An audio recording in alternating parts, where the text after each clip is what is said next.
Salut à tous. Salut à tous. Bienvenue sur French Podcast.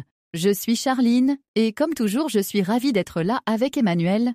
Eh bien, plus que ravie, parce que l'épisode d'aujourd'hui, il me met un peu les papillons dans le ventre. On va vous embarquer, littéralement, dans une journée à Paris aux côtés d'un vrai Parisien, avec ses surprises, ses rituels et, je préviens, ses sueurs froides du métro du lundi matin. Salut Emmanuel, tu es prêt à affronter la jungle parisienne ? Toujours prêt, Charline, même si, pour être honnête, le concept de métro bondé à Châtelet, ça me fait transpirer rien que d'y penser. Moi, c'est Emmanuel, et je vous promets qu'aujourd'hui, on va pas faire dans le guide touristique classique. On va décortiquer ces petites choses qui choquent un peu, qui surprennent, même les Français d'ailleurs, à chaque coin de rue. Alors, on saute dans le train ? C'est parti. Et, pour ceux qui écoutent, fermez les yeux si vous pouvez, parce qu'on va vraiment essayer de vous faire sentir les odeurs, les bruits et même les maladresses dans un vrai Paris authentique. On commence direct avec le tout premier choc du lundi matin. Alors, imaginez, il est 8h10, station Châtelet. Vous essayez de comprendre où va cette foule compacte, ça sent le café et la baguette fraîche et, franchement, votre réflexe, c'est de sourire à tout le monde. Sauf que non. Ici, on ne sourit pas à tout le monde, n'est-ce pas Emmanuel ? C'est pas le Sud. Non, là, faut direct s'adapter. Moi, la toute première fois, je me souviens très bien. J'arrive dans un petit café du Marais. Je veux faire le local, alors je tente la bise. Sauf que les gens venaient de se serrer la main. Résultat, je finis à tendre ma joue à une inconnue. Super gênant. Il y a vraiment un art du salut, non ? Mais alors tellement. Je me souviens que la première fois que j'ai dit bonjour, un peu timidement, en entrant dans une boulangerie, la boulangère m'a sorti un bonjour madame, genre hyper accentué, comme si j'étais en train de faire un test de politesse. Derrière, tu sens l'importance du rituel. Le premier bonjour, la petite formule rituelle. C'est pas comme aux États-Unis où on attaque la commande directe, non ? Oui, et ce truc du bonjour avant tout, c'est comme un code secret. Et si tu oublies, t'es grillé. Pareil pour la bise, faut vraiment capter le contexte. Tu fais la bise à ton pote, mais si c'est son pote que tu connais pas, tu serres la main, ou parfois rien du tout. Et là, personne sait vraiment quoi faire. Un vrai balai. Je me demande pourquoi on accorde autant d'importance à ces petits gestes. Tu crois pas que ça cache une vraie identité parisienne ? Genre, c'est pas juste de la politesse ? C'est une manière de signaler « je fais partie du club » ? Absolument. Ce sont des rituels d'appartenance. Et, tu sais, je trouve même que c'est presque plus important dans les petits commerces que dans les grands endroits. Comme si, à Paris, chaque interaction démarre par un examen de passage. J'ai appris à mes dépens qu'il valait mieux débuter par un bonjour, tout doux, bien placé. Sinon, tu peux être sûr d'avoir droit à l'indifférence, parfois même une petite leçon. Alors, côté choc culturel, je dois te raconter. Une fois, je faisais visiter Paris à une amie américaine. On traverse le canal Saint-Martin et soudain, la serveuse du café l'appelle « tu ». J'ai vu dans ses yeux ce moment de bug, genre « mais elle me tutoie !» C'est fou ce changement de registre aussi vite, non ? Oh oui, ça c'est typiquement parisien, et ça se sent surtout dans les quartiers décontractés. Mais il y a aussi le contraste avec la froideur qu'on prête aux Parisiens. Alors oui, ils peuvent sembler un peu bruts, mais il y a toujours ces petites règles, ces nuances. Tiens, moi, un jour, je rentre dans une boulangerie, je veux juste la fameuse baguette. J'oublie de demander comment je la veux cuite. Le boulanger me regarde comme si je venais de commettre un crime contre la farine. Il me lance « avec ou sans croûte bien cuite ». Là, j'étais complètement pris de court. J'adore ! C'est ce côté perfectionniste, parfois obsessionnel. J'ai l'impression que tout le monde a son avis sur comment faire la queue, commander un café, choisir un fromage. On ne débat jamais de la météo, mais sur la cuisson de la baguette, là, ça devient du sérieux. Tu penses que c'est content ? Penses que c'est un vrai choc culturel ou c'est juste devenu un cliché ? C'est un peu des deux, non ? Il y a un vrai amour du détail, c'est sûr. Mais en même temps, je pense que vu de l'extérieur, on dramatise ces disputes de comptoir. Pour beaucoup, c'est aussi une forme de convivialité. On débat pas seulement sur la baguette, c'est aussi une façon de créer du lien, même si ça sonne un peu râleur. Ouais, c'est un peu comme un sport local, de discuter sur des broutilles, mais ça te prend vite au jeu en fait. Ce que j'adore à Paris, une fois que tu acceptes ce jeu des petits codes, c'est que tu découvres des trésors. Genre, le dimanche matin, je me fonce à Belleville pour choper un brunch caché. Mais genre vraiment caché, tu descends une impasse et là, boum, une salle remplie de Parisiens qui parlent fort et sang. Foi fort et carrésier.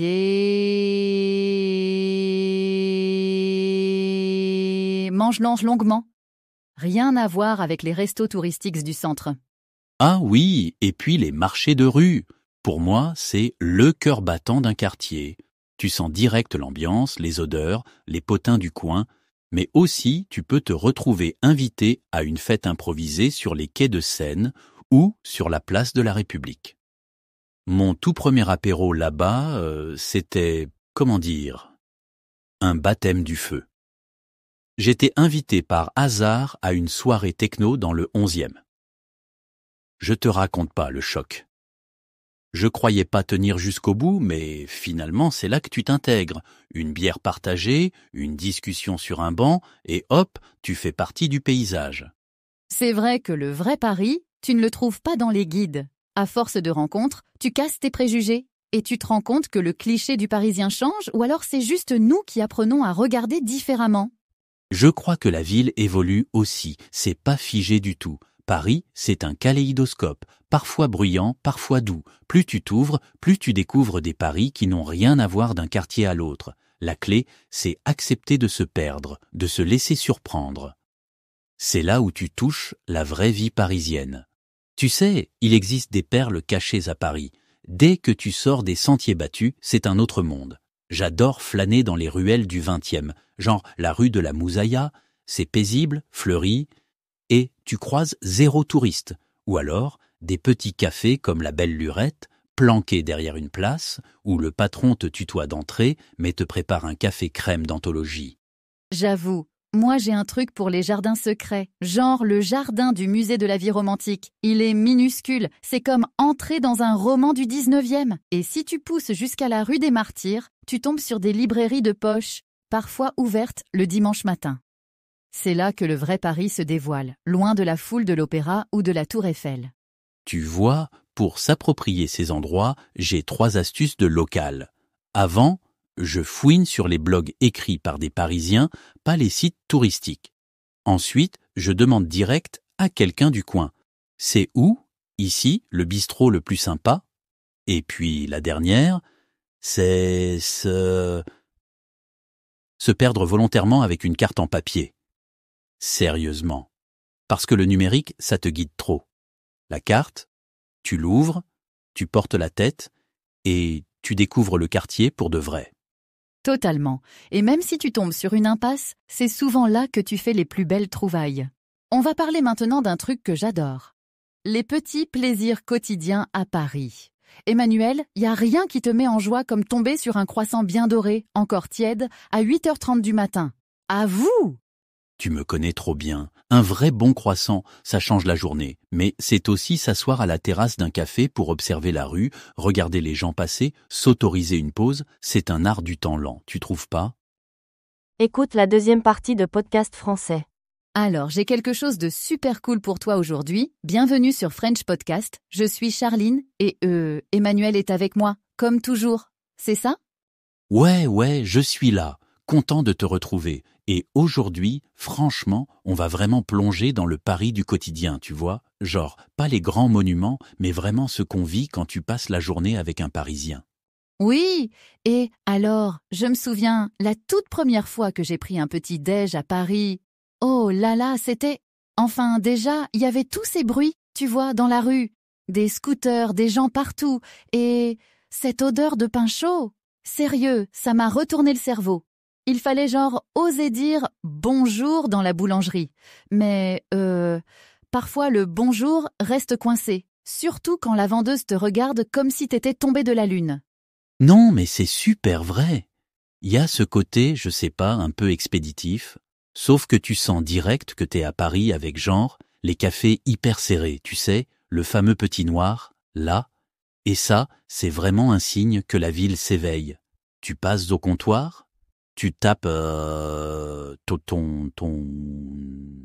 croissant, et hop, il y a déjà quelqu'un qui file à la douche ou démarre sa journée à 100 à l'heure. Juste. Attends, tu dis, prendre un petit noir, ça veut dire quoi exactement?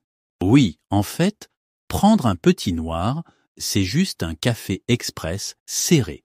Vraiment pas beaucoup, tu vois, presque juste une gorgée, c'est pas du tout la même ambiance qu'un café grande tasse à l'américaine et, justement, si tu veux voir le vrai Paris, le mieux, c'est d'aller tôt dans un petit café de quartier ou sur un marché, genre, tu t'assois, t'écoutes les conversations, tu comprends vite le mood. Et toi, Emmanuel, t'as déjà eu un moment où t'as senti pas tout à fait dans le ton?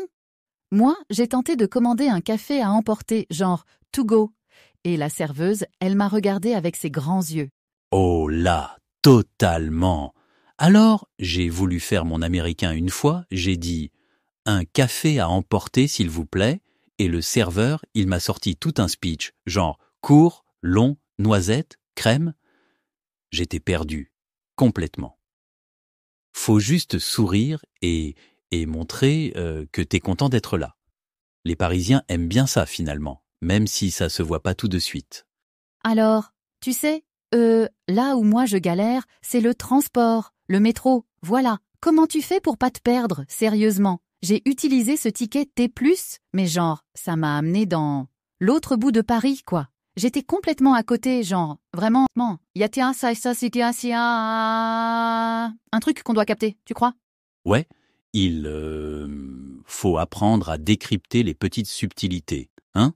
Le fameux ticket T+, c'est bien pour tous les trajets métro ou bus, mais attention aux correspondances, tu vois, faut pas sortir et re-rentrer. Et puis, dans le métro, t'as tout un langage, genre, t'entends des gens dire « ça roule », qui veut juste dire « tout va bien », ou « c'est pas grave, si tu fais une petite erreur, vraiment, y a personne qui va t'en vouloir, tu vois ».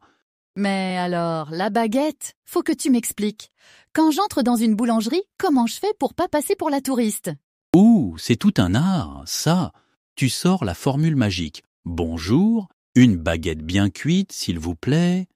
Et tu souris, mais pas trop, genre discret.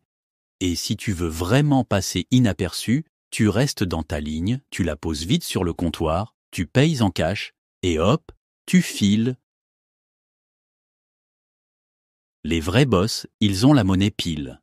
Mais genre, si tu te trompes de station, tu vois, comme moi, les gens te répondent comment? Ils râlent? Ils sont sympas? Normalement. Bon, pas tout le monde, hein, mais souvent les Parisiens vont t'expliquer. Ils t'indiquent le chemin, genre vite fait, parfois à moitié pressé, mais ils t'abandonnent pas.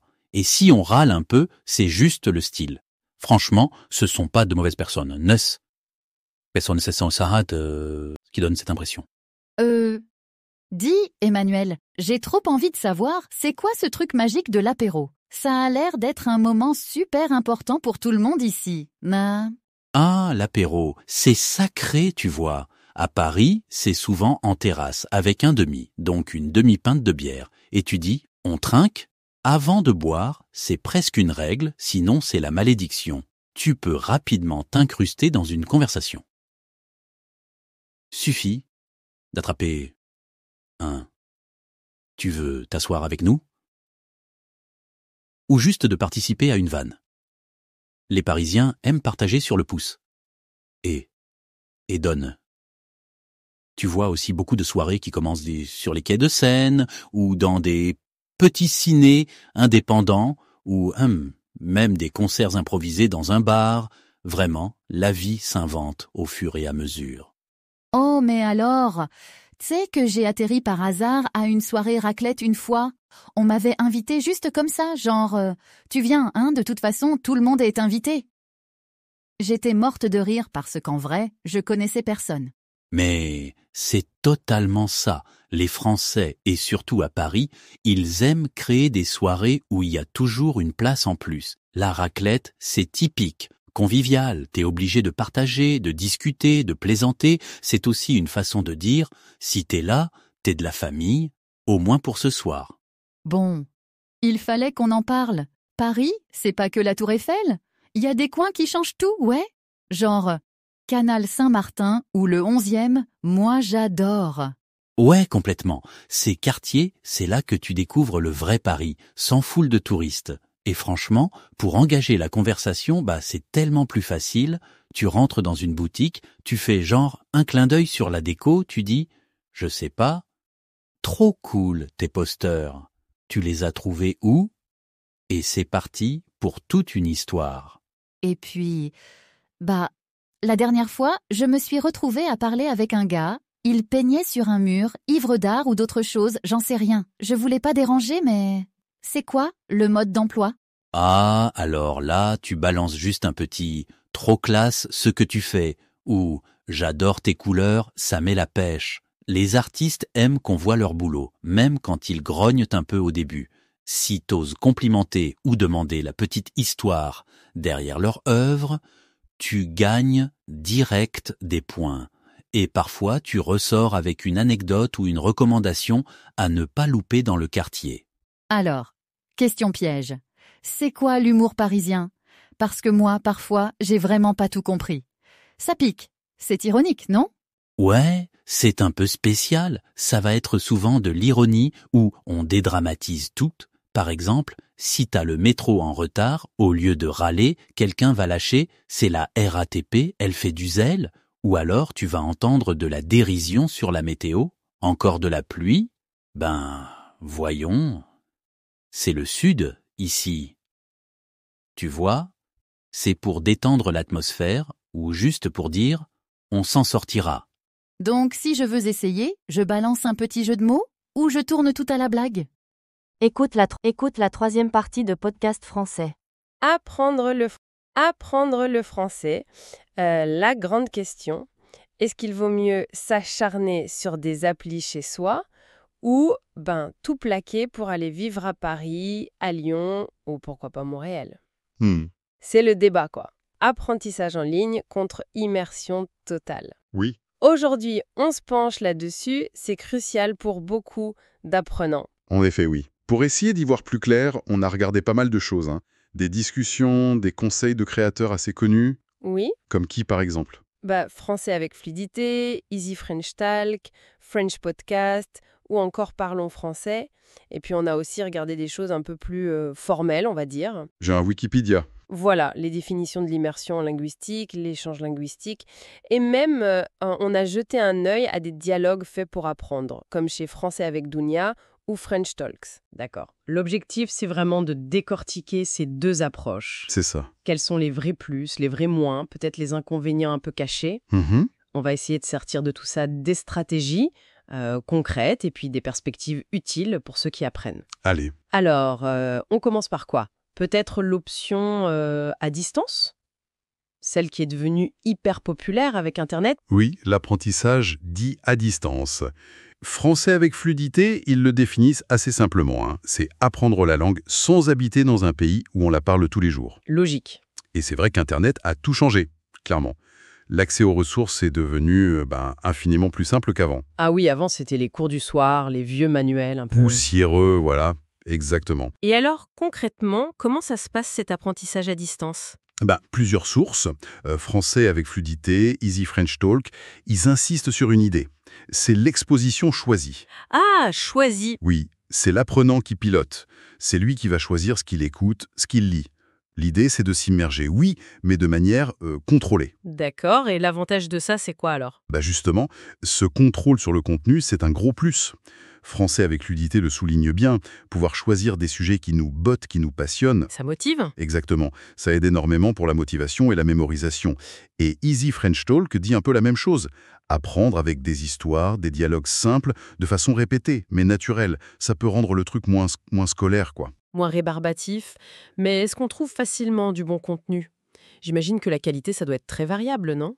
Ah oui. c'est le revers de la médaille. C'est pointé par Français avec fluidité, surtout au début, trouver du contenu qui soit à la fois de qualité, naturel et adapté à son niveau. Ça doit être la galère. Ça peut être un vrai casse-tête, oui. Le risque, c'est de tomber sur des trucs un peu artificiels, voire générés par des robots, je sais pas. Ou des vieilles listes de vocabulaire. Voilà. Des listes sorties d'un manuel des années 70 qui correspondent plus du tout au français qu'on parle aujourd'hui. D'accord. Alors comment on fait pour éviter ça? C'est quoi les conseils? Le conseil qui revient souvent, chez Français avec fluidité, French Podcast aussi, c'est d'essayer, dès que le niveau le permet, Intermédiaire peut-être? la radio, les films, les podcasts natifs, les livres, ou alors suivre des créateurs, des youtubeurs qui parlent naturellement. Mhm. Une source mentionne même des outils comme FluentU qui aident à comprendre ce contenu authentique avec des sous-titres interactifs, des définitions. Pour créer une sorte d'immersion à la maison. Exactement, une immersion assistée si on veut. Ok, donc attention au choix et à la qualité du contenu, mais quitte du type de français qu'on apprend comme ça tout seul chez soi. Est-ce que c'est vraiment la langue de tous les jours? C'est une autre limite, oui, et elle est importante. Français avec fluidité en parle.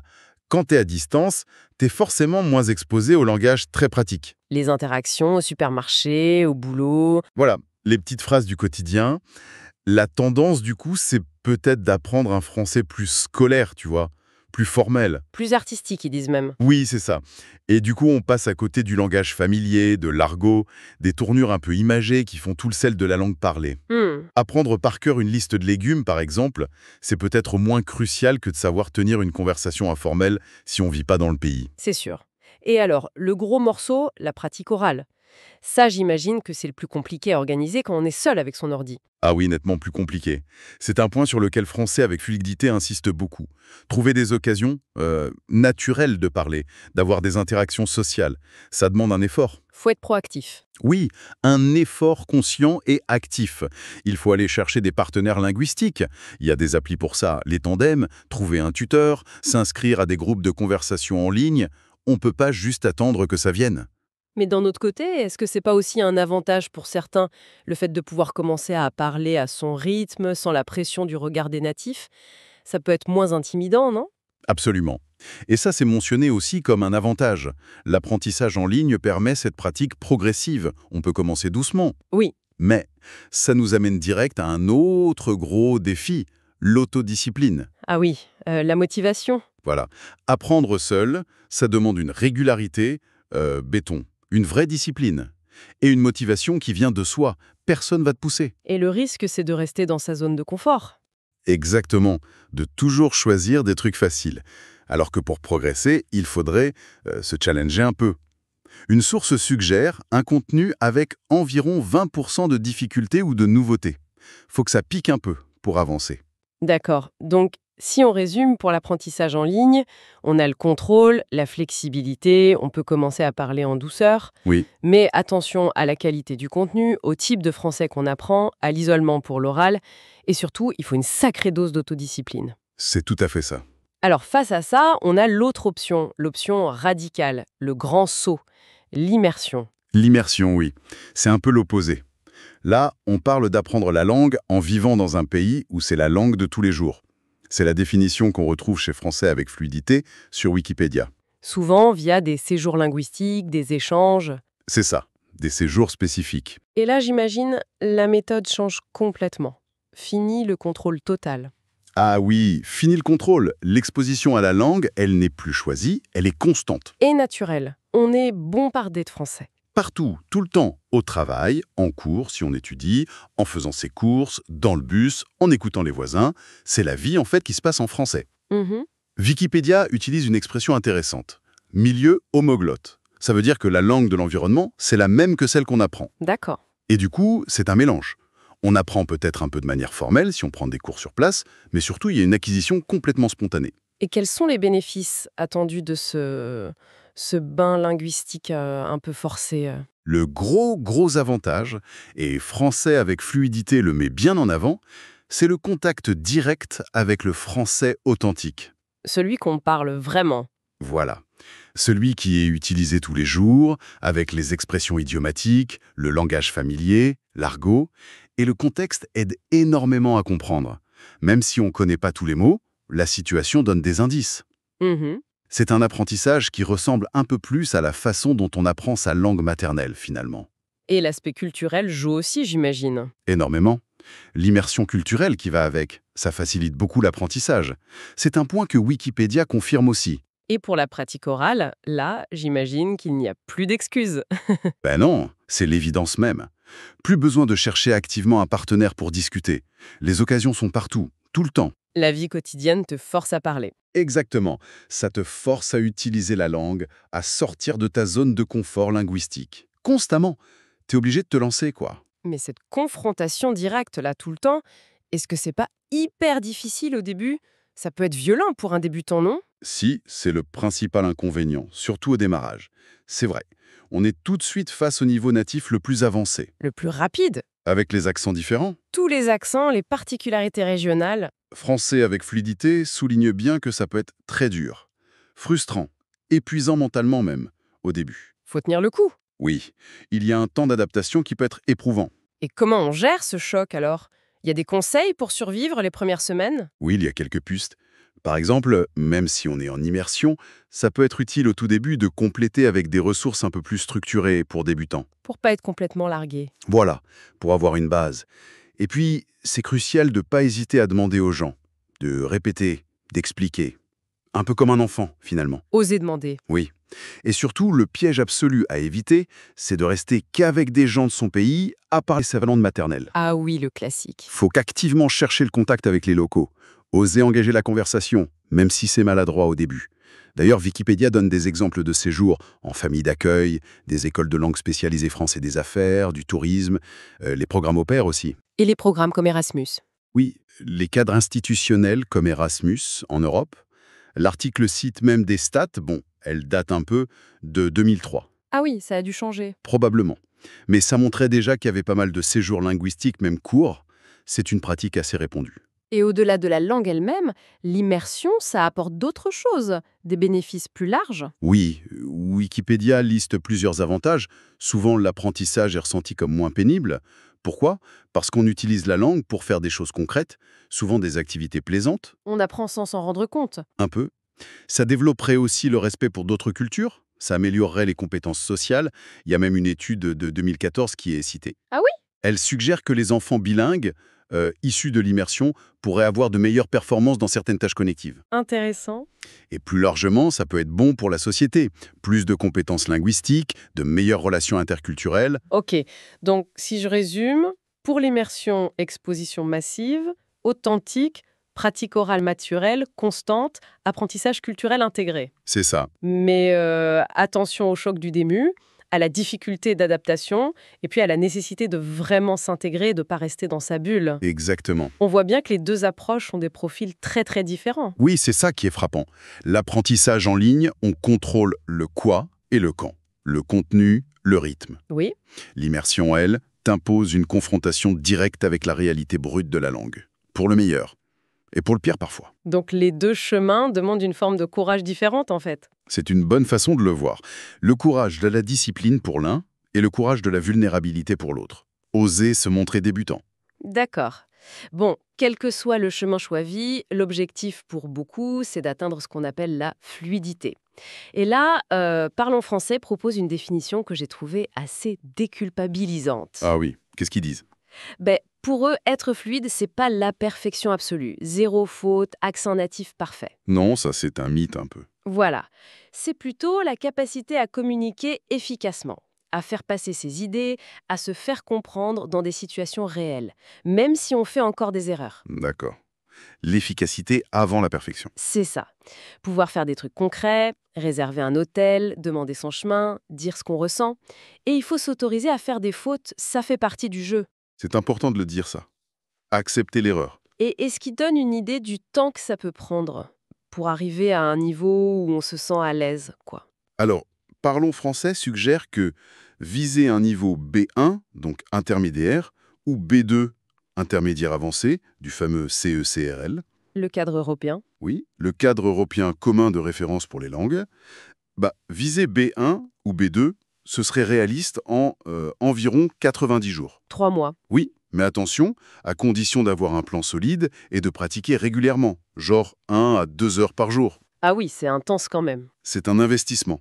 Et pour être clair, atteindre B2, ce niveau souvent visé, ça veut dire pouvoir suivre une conversation sur pas mal de sujets, comprendre l'essentiel du JT, argumenter un peu. Même avec des fautes. Même avec des fautes, oui. C'est pas être bilingue parfait, mais c'est déjà une belle autonomie. Ok, 90 jours, c'est un bon objectif, mais ça demande du boulot. Quels sont les grands principes, les stratégies clés qui ressortent un peu de toutes les sources pour progresser vite et bien? Que ce soit en ligne ou en immersion d'ailleurs. Alors, il y a plusieurs piliers qui reviennent tout le temps. Un des plus forts, vraiment martelé par Parlons Français, c'est « parler dès le jour 1 ».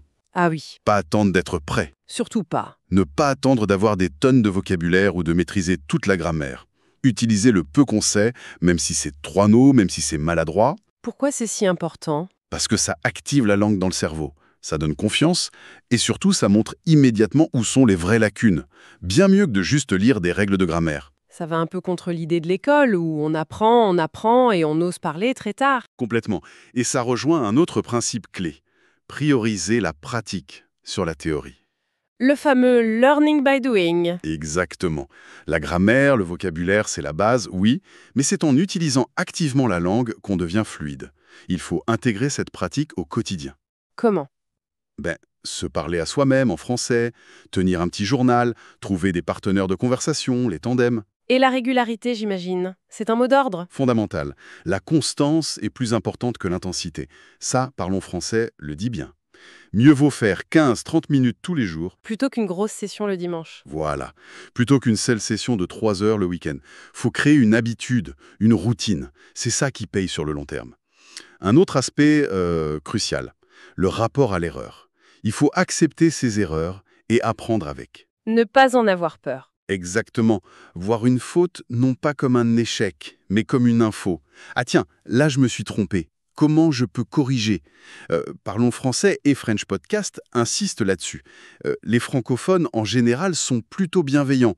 Ils apprécient l'effort. C'est rassurant. L'erreur, c'est normal. C'est même nécessaire pour apprendre. J'aime bien cette idée. Et pour vraiment s'immerger dans la langue, même à distance, il y a cette fameuse technique de penser en français. Oui, ça c'est une étape clé, mentionnée par Parlons Français et French Podcast. Faut essayer de court-circuiter la traduction automatique depuis sa langue maternelle. Plus facile à dire qu'à faire, non? Ça demande un effort au début, c'est sûr. Mais ça peut commencer tout simple. Nommer les objets autour de soi en français. Une table, une chaise, mon ordinateur. Décrire mentalement ce qu'on fait. Je prépare mon café. Faire des petits monologues intérieurs. Les post-it partout chez soi, ça peut aider aussi au début. Pour forcer le cerveau à switcher. C'est ça.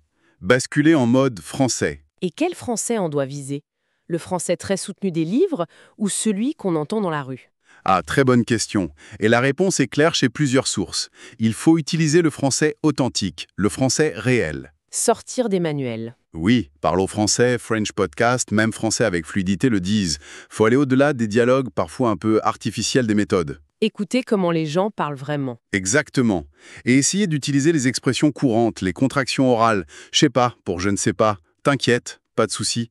Un peu d'argot si le contexte s'y prête. Les petits mots comme bah, Oui, les hésitations naturelles, les autocorrections, tout ça c'est le vrai français. Une bonne stratégie, c'est de noter ces expressions quand on les entend dans des films, des séries, des podcasts, chez des youtubeurs. L'écoute, donc, c'est primordial. Essentiel, l'écoute quotidienne, active, encore un pilier. Intégrer au moins 10-20 minutes chaque jour, minimum. Active, c'est-à-dire? C'est pas juste laisser tourner la radio en fond sonore sans faire attention, c'est essayer de capter des mots, de deviner le sens global, même si on comprend pas tout. Ça habitue l'oreille, au son, au rythme, à l'intonation. Easy French Talk insiste beaucoup là-dessus. Et pour améliorer sa propre parole, sa prononciation, comment on fait? Alors là, 2 techniques reviennent souvent. L'imitation et la répétition. Le perroquet. Un peu, oui. Easy French Talk et French Podcast le recommandent. Répéter à voix haute des phrases, des petits bouts de dialogue qu'on entend, en essayant d'imiter le plus fidèlement possible l'intonation, le rythme, l'accentuation. Ça aide pour la prononciation, hein? Oui, de manière assez intuitive. Et ça aide aussi à mémoriser des structures de phrases naturellement. Et si on a des problèmes spécifiques de prononciation? French Podcast suggère un travail plus ciblé sur la prononciation. S'enregistrer et comparer avec un natif. Utiliser des applis de reconnaissance vocale. Travailler les sons particulièrement difficiles en français. Il y en a. Ah oui, le R, les nasales. Exactement. Écouter différents accents aussi, c'est bien. Faire des vire-langues, ces phrases un peu casse-gueule. Ou même participer à des ateliers de phonétique si on peut. D'accord, donc beaucoup de travail individuel, mais l'interaction avec les autres, ça reste important quand même. Indispensable. L'interaction et l'immersion culturelle, même si on apprend à distance, il faut les rechercher activement. Les fameux tandems linguistiques. Oui, échanger avec des natifs via des tandems, des groupes de conversation, suivre l'actualité, la culture francophone via les médias, les blogs, les réseaux sociaux, participer à des événements culturels, si c'est possible, même en ligne. Il est aussi conseillé d'utiliser une variété d'outils et de méthodes, pour pas se lasser et pour stimuler différents types de mémoire. Comme quoi?